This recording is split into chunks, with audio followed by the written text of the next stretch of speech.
नमस्ते, मेरा नाम राज मुने है।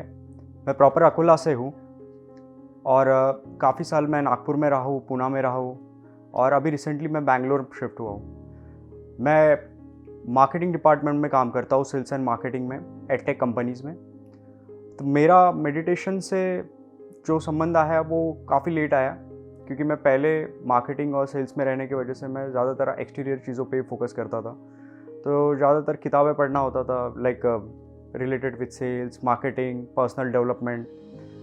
तो मैंने मेडिटेशन के ऊपर कभी ध्यान नहीं दिया। लेकिन एक बुक थी, बॉब प्रॉक्टर करके थे, उनकी एक किताब पढ़ी थी कि अगर बाहर कुछ चेंजेस करने हैं तो आपको पहले सबसे अंदर चेंजेस करने पड़ेंगे। तो अभी मैं ये सोच में गिर गया कि अंदर कैसे चेंजेस करें। तो लाइक स्टार्टिंग में तो मैं बस यूट्यूब पे और कुछ लोगों की गाइडेंस से मेडिटेशन वगैरह करने लग गया, बट इतना क्लैरिटी नहीं था कि क्यों करना है। तो फिर मैंने वो एक वीडियो देखा था, लॉ ऑफ अट्रैक्शन, रोंडा बैरन से लेके, बट उसमें भी कुछ हद तक चीज़ें हो रही थी और कुछ हद तक बिल्कुल नहीं, क्योंकि उसके बाकी जो पैरामीटर्स थे वो मेरे लिए पूरे इनकम्प्लीट थे। तो फिर मैं मेडिटेशन यूट्यूब से वगैरह करता था, तो किसी ने मुझे सजेस्ट किया कि ये बहुत डेंजरस भी होता है और इसके साइड इफ़ेक्ट्स भी हो सकते हैं कि अगर आप खुद से ही कर रहे हैं। तो मैंने सोचा कि क्या किया जाए। तो उन्होंने कहा कि किसी एक ऐसे पर्सन से मेडिटेशन सीखना ज़रूरी रहता है कि जिसको काफ़ी अनुभव है, काफ़ी सालों से कर रहा है और he is whole time in meditation. और मेरा पर्सनल ऐसा कोई इंटेंशन नहीं था मेडिटेशन के लिए कि बस मुझे एक सक्सेस पाने के लिए, बाहर सक्सेस पाने के लिए मेडिटेशन करना, और मैं एब्सोल्युटली क्लियर था कि मेडिटेशन क्यों करना है। तो फिर सबसे पहले मेरे एक फ्रेंड थे, उन्होंने मुझे रिकमेंड किया था आर्ट ऑफ लिविंग के लिए। तो मैंने आर्ट ऑफ लिविंग के काफ़ी कोर्सेज़ वगैरह किए। उसके बाद में मैंने मेरे फैमिली की मम्मी की एक कज़िन ब्रह्म कुमारी में थी, मैंने उनका फिर किया। फिर यूट्यूब वगैरह पे देख के सर श्री और सद्गुरु वगैरह इनके भी काफ़ी किए। फिर विपासना वगैरह किया काफ़ी बार। फिर मेरे एक मित्र थे जो मेरे रूममेट भी थे, तो उन्होंने कहा कि आप PSSM पिरामिड के बारे में जानते हो कुछ। मैंने बोला नहीं, मुझे तो कुछ नहीं आइडिया। तो फिर वो काफ़ी अलग अलग यूनिक बातें बताते थे जो मुझे, जिन बारे में मैं कम्प्लीटली क्लूलेस था। जैसे एस्ट्रल ट्रैवल क्या है, पिरामिड क्या है, ध्यान क्या होती है, ध्यान की स्टेजेस होती है। तो सुन के काफ़ी अच्छा लगता था, पर जैसे मैं पहले एब्सोल्युटली क्लियर था कि मुझे तो एक्सपीरियंसेस में ज़्यादा इंटरेस्ट नहीं है, मुझे तो सिर्फ मेरा बाहर का जीवन सुधरना चाहिए, and to be more practical growth होनी चाहिए लाइफ में। तो उन्होंने मुझे सजेस्ट किया कि अगर तुमने इतना सब किया है तो क्यों ना तुम एक बार आओ यहाँ पे। और वो एक किताब लेके आए थे, वो ध्यान महाचक्र से, लास्ट टाइम 2019 की बात है, वो एक किताब लेके आए थे, पत्री सर की किताब थी। तो मैंने वो किताब पढ़ी। तो मैंने वो किताब शायद मेरे लिए ही आई थी, जैसे शिवम का कहना था कि वो किताब तुम्हारे लिए ही आई है। तो मैंने पढ़ा तो it was all about success, materialistic world. क्योंकि मेरा ऐसा व्यू था कि ध्यान वो लोग करते हैं जिनको बाहर के दुनिया में ज़्यादा कुछ ये अचीव नहीं करना है। तो मैंने जब पढ़ा तो पत्री सर के एक एक जो शब्द थे, गोल्स को लेके, मैनिफेस्टेशन को लेके, डिज़ायर्स को लेके, तो उसे पढ़ने के बाद में मैंने डिसाइड किया कि चलो एक बार एटलीस्ट विज़िट करते हैं। तो जब मैं पिरामिड में पहली बार आया ध्यान महाचक्र 2020 में, तो मैंने ऐसा ऑब्जर्व किया कि जो मेडिटेशन की जो इंटेंसिटी है ना, वो काफ़ी ज़्यादा हो गई और यहाँ पे फोकस नहीं करना पड़ रहा है। जो वाइब्रेशंस वगैरह फील होती है पिरामिड के अंदर, वो ज़्यादातर। और जिस दिन मैं फर्स्ट टाइम जब पिरामिड के अंदर सोया, तो लाइक दूसरे दिन दैट वाज द सबसे आरामदायक और रिलैक्सिंग स्लीप थी, जिससे काम में और काम की फ्रिक्वेंसी भी बढ़ गई और प्रोडक्टिविटी भी बहुत इंक्रीज़ हो गई। उसके अलावा फिर काफ़ी लोगों से मिलना वगैरह हुआ जिन्होंने काफ़ी अच्छी अच्छी अलग अलग किताबें रिकमेंड की। तो उसमें से एक किताब थी द पावर ऑफ नाउ, और दूसरी एक रिसेंटली पढ़ा था मैंने, जो पत्री सर के हाथ में देखा था मैंने। तो किताब का नाम था द अनअथर्ड सोल। उनसे मेरा 2 बार मिलना हुआ, कभी ज़्यादा बात वगैरह नहीं की, बट जितने भी उनके वीडियोस वगैरह देखे उससे काफ़ी कुछ समझ में आई कि अगर बाहर ग्रोथ चाहिए और बाहर एक तरह का लेवल का शिफ्ट चाहिए लाइफ में, तो डेफिनेटली अंदर काम करना ज़रूर रहेगा। दूसरा एक बहुत अच्छी चीज़ मुझे यहाँ पे सीखने मिली कि मैं पहले से ही वेजिटेरियन था, क्योंकि मैं वारकरी संप्रदाय से बिलोंग करता था, तो घर पे कोई खाता नहीं था। लेकिन ये पता नहीं था कि क्यों क्यों नहीं खाना चाहिए। बस ऐसा लगता था हाँ, एक एक की टेस्ट होती है, पर्सनल प्रेफरेंसेस होते हैं और फैमिली ट्रेडिशन रहते हैं।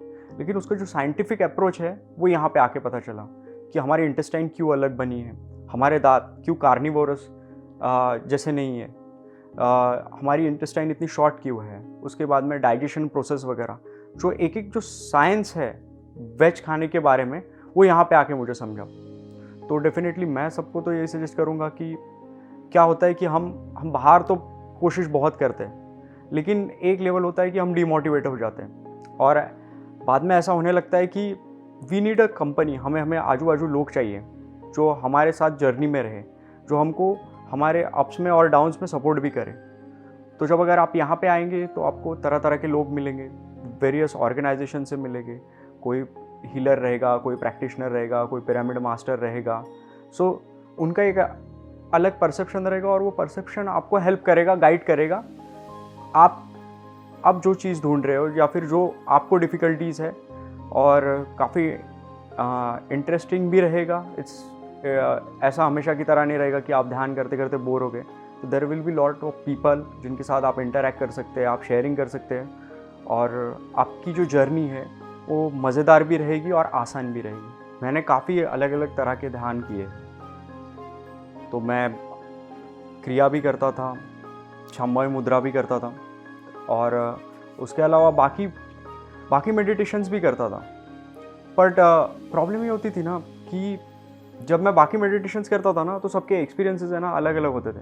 कोई कहता था मुझे ये एक्सपीरियंस आया, कोई कहता था मुझे ये एक्सपीरियंस आया, और मुझे ना ऑनेस्टली तो मुझे तो कोई एक्सपीरियंस नहीं आया। तो मैं ऐसे सोच रहा था कि मतलब मैं क्या कुछ प्रोसेस से गलत कर रहा हूँ क्या, कि ये मतलब मेरा मेथड कुछ गलत होगा। तो फिर पत्री सर का एक वीडियो देख रहा था कि जहाँ पे उन्होंने बोला एक्सपीरियंस का इतना महत्व नहीं है जितना महत्व है आपकी लाइफ सरल हो रही है क्या, आपकी लाइफ सॉल्व हो रही है क्या। नहीं तो फिर मैंने तो जो बेसिक मेडिटेशन था जो यहाँ पे सिखाता है anapanasati, it's like observe the breath, सांस को देखो। और तो वो एक मेडिटेशन मुझे काफ़ी सिंपल लगा, और ये एक ऐसा मेडिटेशन है कि उसको कोई भी अप्लाई कर सकता है। और जब आप पिरामिड के अंदर जब मेडिटेशन करते हो तो उसका जो फ्रीक्वेंसी है, उसका जो इंटेंसिटी है वो 10 टाइम्स ज़्यादा बढ़ जाता है। नाउ अभी आनापानसति ही क्यों, क्योंकि काफ़ी एक ऐसे मेडिटेशंस होते हैं ना जो आपको लाइक कुछ देर के लिए, कुछ मूवमेंट के लिए बहुत अच्छा एकदम हाइस पे लेके जाएंगे, कुछ देर के लिए आपको अच्छा फील होगा, बट उसका जो परमानेंट सोल्यूशन है ना वो नहीं निकलेगा। आनापानसति सिंपल भी है, दूसरा उसका रीज़न है it's practically implemented for anyone, कोई भी उसको इम्प्लीमेंट कर सकता है, चाहे वो बहुत पुराना मेडिटेशनर प्रैक्टिशनर हो या फिर कोई नया बिगनर भी हो, उनके लिए भी वो एप्लीकेबल है। और तीसरा सबसे सिग्निफिकेंट इम्पैक्ट ये है उसका कि भगवान बुद्ध ने भी उसको काफ़ी प्रैक्टिस किया है। तो और उसका किसी religion, particular caste, particular creed से संबंध नहीं है। जैसे अभी मैं जहाँ से आया था, मेरे बैकग्राउंड से, तो मैं वारकरी संप्रदाय से आया था। तो यहाँ पे वो मान्यता ही नहीं थी कि अगर ईश्वर के दर्शन नहीं हुए, अगर मैं देखता नहीं हूँ किसी ज्ञानेश्वर महाराज को या फिर किसी ग्रेट भगवान को, शिव को या फिर विष्णु को, तो मुझे वो अवस्था प्राप्त नहीं होती। बट आनापानसति में ऐसा कोई उसका क्राइटेरिया नहीं है कि आपको यही मिलना चाहिए। ये आपको धीरे धीरे लाइफ में चेंजेस होते हुए दिखेंगे।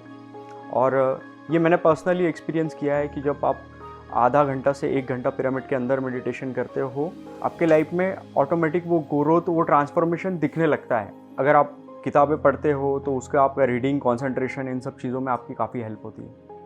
Now apart from why vegetarian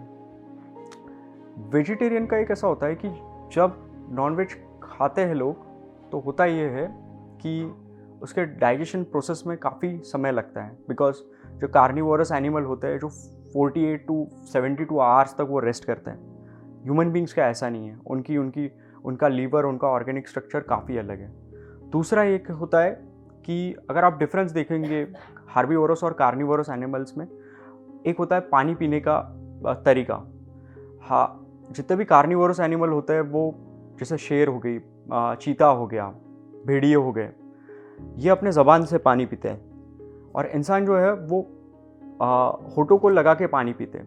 जैसे गाय जो होती है सक करके पानी पीती है, और जितने भी शाकाहारी प्राणी हैं उनका एक पानी। तो उस हिसाब से अगर जितना मुझे समझ में आया कि ह्यूमन बींग्स हम बने ही वेजिटेरियन के लिए, हमारा कोई लेना देना नहीं है। दूसरा होता है हमारा मेटाबॉलिक रेट और HP फैक्टर, जो कार्निवोरस में बहुत अलग होता है, इंसानों में बहुत अलग होता है। तीसरा होता है डाइजेस्टिव सिस्टम का प्रोसेस।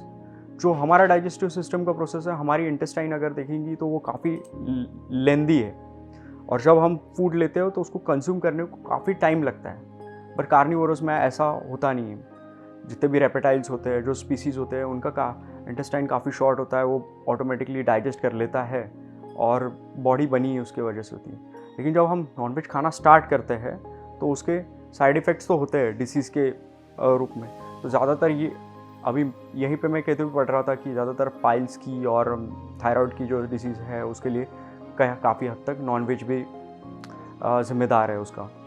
तो मैं डेफिनेटली यूथ को दो ही चीज़ें कहना चाहूँगा कि लाइक यहाँ पे आइए, एक बार एक्सपीरियंस कीजिए, काफ़ी लोगों से इंटरेक्ट वगैरह कीजिए, आनापानसती वगैरह मेडिटेशन कीजिए पिरामिड के अंदर। पिरामिड का एनर्जी बहुत अच्छा होता है। आपको अगर आपने काफ़ी मेडिटेशंस ट्राई भी किए होंगे और वो वर्कआउट नहीं भी किए होंगे आपके लिए, तो पिरामिड के अंदर मेडिटेशन करने से आपको 3 या 4 चीज़ें बहुत आसान हो जाएगी। नंबर 1 कि आपको बहुत सिंपल लगेगा। दूसरा है कि आपको ज़्यादा फोकस नहीं करना पड़ेगा, कि उसमें ज़्यादा एनर्जी नहीं, बस जैसे सर वो बताते हैं कि थॉट आता है जाता है, आपको ज़्यादा उसके ऊपर फोकस नहीं करना, आपको सिर्फ सांस के ऊपर फोकस करना है। और डेफिनेटली काफ़ी लोग रहेंगे, तो अगर आपको कुछ क्वेरीज, डाउट्स, डिफ़िकल्टीज़ आती है तो काफ़ी मास्टर्स वगैरह होते हैं जो आप उनसे इंटरेक्ट कर सकते हैं। वो आपके डेफिनेटली सवालों के जवाब देंगे, और सब फ्रेंडली होते हैं, तो सब हेल्प भी करते हैं। That's all, thank you.